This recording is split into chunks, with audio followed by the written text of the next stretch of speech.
Olá, seja bem-vindo a mais um episódio do Mestre TV. E no episódio de hoje eu vou responder a dúvida de uma pessoa que me mandou lá no Instagram, na caixinha de perguntas, falou assim: Ricota, como é que eu cresço o meu tráfego orgânico de forma rápida, bem the flash, bem rapidinha?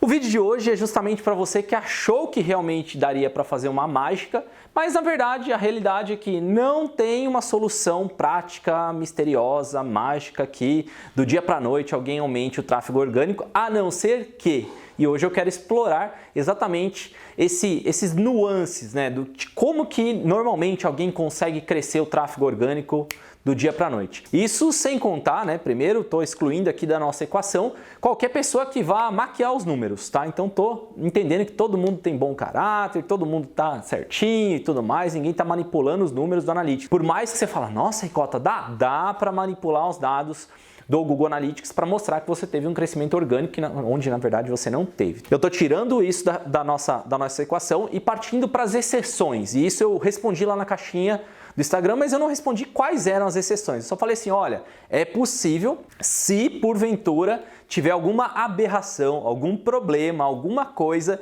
ligada ao seu site para você crescer rapidamente. Por crescer rapidamente, o que eu diria para você é, de uma semana para outra, mudar o cenário, por exemplo, aumentar 90% do seu tráfego, 100% do seu tráfego, de uma semana para outra no orgânico, só é possível com algumas das aberrações que eu vou falar agora para você. E a primeira, e normalmente vamos chamar assim, a mais comum, que eu chamaria de primeira aberração aí, são problemas de crawling. E o que é o tal do crawling? O robô de busca, o Google, ele trabalha de que forma? Ele tem uma ferramenta, o robô que ele chama, o Googlebot, onde ele navega a internet, lendo as páginas, caminhando entre as páginas, lendo essa informação, guardando essa informação, para depois processar e organizar ela em 10 links orgânicos.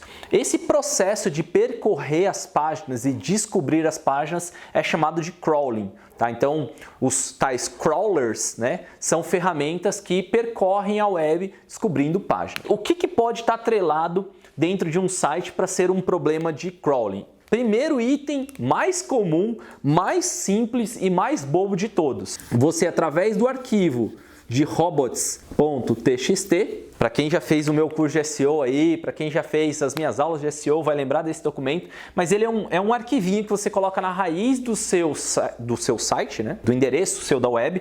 Então, meusite.com.br/robots, onde eu falo para as ferramentas, para os crawlers, dizendo assim, o que eles podem e o que eles não podem rastrear dentro do meu site, ou seja, ler dentro do meu site. E muitas das vezes, existem pessoas que quando vão desenvolver um site, ou seja, está ali montando o site e tudo mais, e eles às vezes vão testar no ambiente online, só para testar, eles colocam uma diretriz dentro do Robots dizendo assim, eu não quero que nenhuma página seja lida. Então eles colocam lá o que a gente chama de disallow barra. Eu falo assim, nada que começa com barra, ou seja, tudo começa com barra, nada que começa com barra você pode ler. Só que vem o problema de quando esse site sai de homologação para produção, então alguém estava testando para falar, vou pôr no ar, coloca tudo no ar, esquece de tirar essa diretriz específica falando que não podia ler nada, a pessoa esquece. E aí quando coloca no ar, o que o robô do Google tenta bater lá? Tenta bater, lê o novo site, ele não consegue. Então já peguei casos na Mestre e já falei em cursos, eventos, palestras,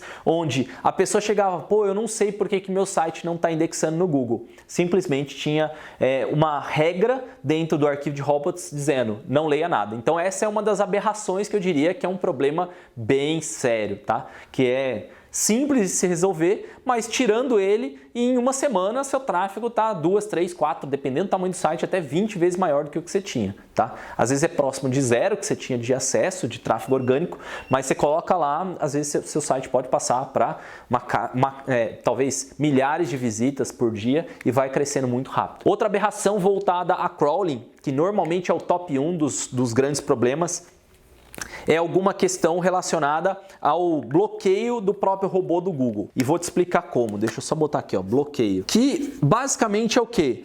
Às vezes, em empresas grandes, eu já trabalhei com uma empresa grande que aconteceu isso aqui, as empresas grandes têm uma organização para falar assim, olha, Tudo que vem de fora do país, qualquer acesso de fora do país, bloqueia, por padrão. Eles fazem lá um firewall, onde eles falam qualquer coisa de fora do país que vier para cá, bloqueia, mostra uma página aleatória, fala que não é possível acessar. E o robô do Google, ele faz a consulta a partir de servidores americanos. Ele não tem um servidor aqui no Brasil para fazer a consulta.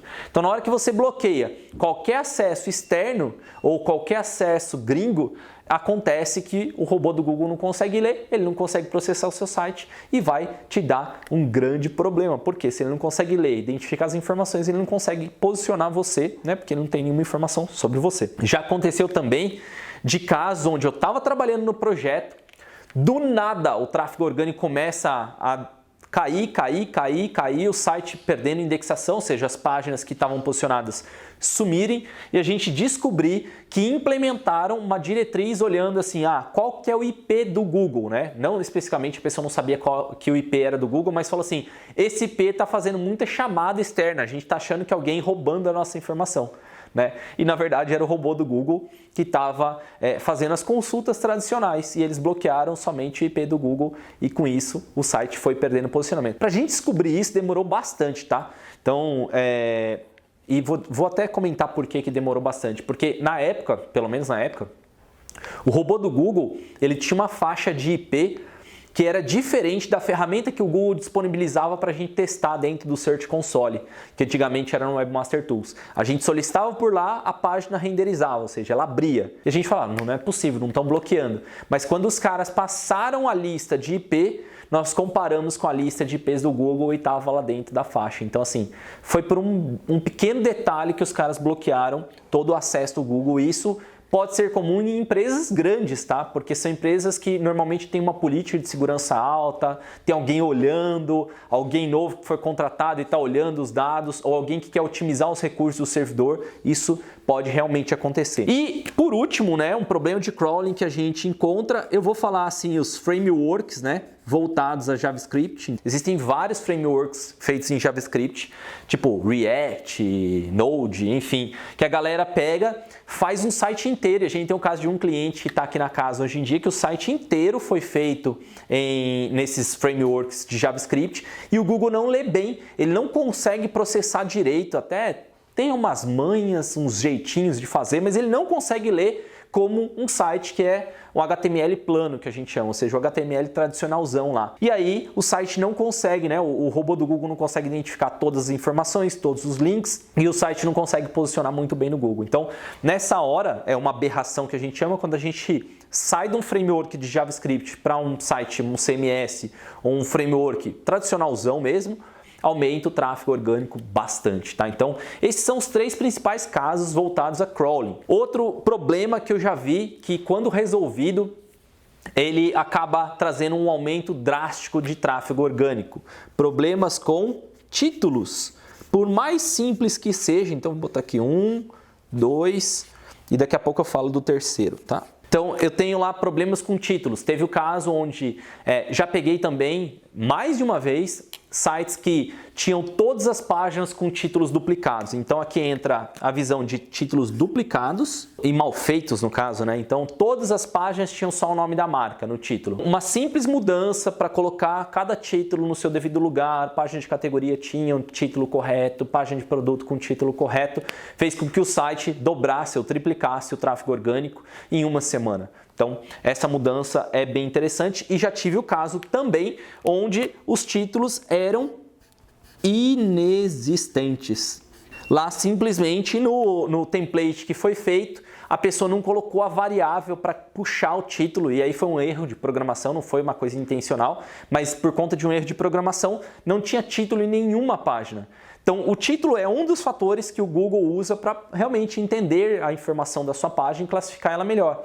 E ele tem um peso muito grande. Quando nós colocamos lá a variável correta, puxaram todos os títulos, também o tráfego orgânico cresceu bastante em uma semana. Então, mais uma vez, para crescer rapidamente, tem que estar ligado a um problema. E o último item que eu diria para você das 3 aberrações aqui que eu diria, é a falta de links internos. Por que eu estou falando isso? Eu não estou nem falando de link externo, não tem nada a ver com link externo. Você até pode ter um site, solicitar para o Google indexar, enfim. Por exemplo, imagine que você tem um site que tem uma infinidade de páginas, mas sua homepage é uma página estática, só com uma caixa de busca. Se você não tiver nenhum link interno apontando para as outras páginas, para o Google continuar navegando nessas páginas, dificilmente ele vai reconhecer tudo que você possui. Então aqui já é um problema que a gente atribui como problema de arquitetura, onde você não tem uma estrutura clara de links em cada uma das páginas. Às vezes o menu, ele é engraçado, que às vezes o menu está feito em JavaScript, ou os links estão só, o bloco de conteúdo está colocado como JavaScript e o Google não consegue ler. Às vezes é sempre uma aberraçãozinha combinada, tá? Então o Google não consegue identificar o link por conta de ser alguma coisa de JavaScript, ou por não estar presente, ou por simplesmente você chegar em páginas como essa que eu dei o exemplo, que é só uma home, só com uma caixa de busca, que para o usuário até parece uma coisa interessante, mas quando você nota realmente que o Google precisa de links, você precisa adicionar pelo menos alguns links no menu, algum link no rodapé, para que ele possa descobrir todas as páginas que você possui. Isso é mais comum do que aparenta, tá? As pessoas não terem uma linkagem efetiva para você aumentar o seu tráfego. Então, uma das coisas que a gente mais gosta de checar aqui na Mestre é como é que está a linkagem interna. É difícil hoje em dia chegar um projeto aqui na Mestre, mas eu já peguei muito projeto onde a linkagem interna era péssima, horrível ou não dava para ler, né? O Google não conseguia ler porque ela era feita completamente em JavaScript. Às vezes os caras inventam umas paradas muito loucas, tipo o menu, ele é importado, ele é feito, o carregamento dele é feito em Ajax, enfim, é feito uma solicitação externa para poder processar, descobrir qual é o menu que vai colocar, e o Google não consegue processar, não conseguia processar nesses casos que eu tive contato, não conseguia processar essa visão desses links e não percorria os links de forma alguma. E aí é um problema sério de arquitetura que dá para você contornar, melhorando o HTML da página, dá para você fazer sitemap, dá para você fazer o sitemap XML, dá para fazer uma infinidade de coisas, só que o site que não tem, ele tem um tráfego orgânico baixo, mas quando você coloca, ele aumenta o tráfego de forma drástica. E o reforço aqui para você é assim, tirando as aberrações, o que eu endosso para que você faça o seu tráfego orgânico crescer sempre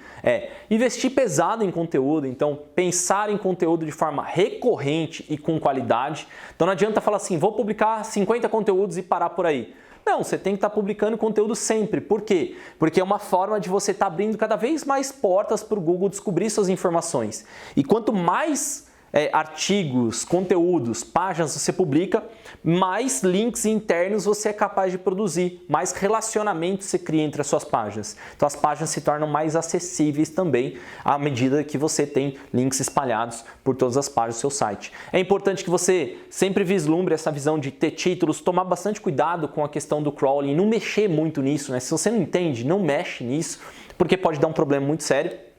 E deixar bem claro que se você trabalhar bem numa arquitetura bem clara, links bem claros, de forma que esteja bem organizado e criar conteúdo de forma recorrente, se não tiver nenhuma aberração, seu tráfego vai continuar crescendo, tá? Então, esses são os meus toques aqui para você. Tem muito mais conteúdo aqui no canal. Se você procurar aqui dentro do canal mais conteúdo sobre SEO, você vai aprender muito mais sobre outras estratégias, outros conteúdos, né? Outras visões de como aumentar o seu tráfego.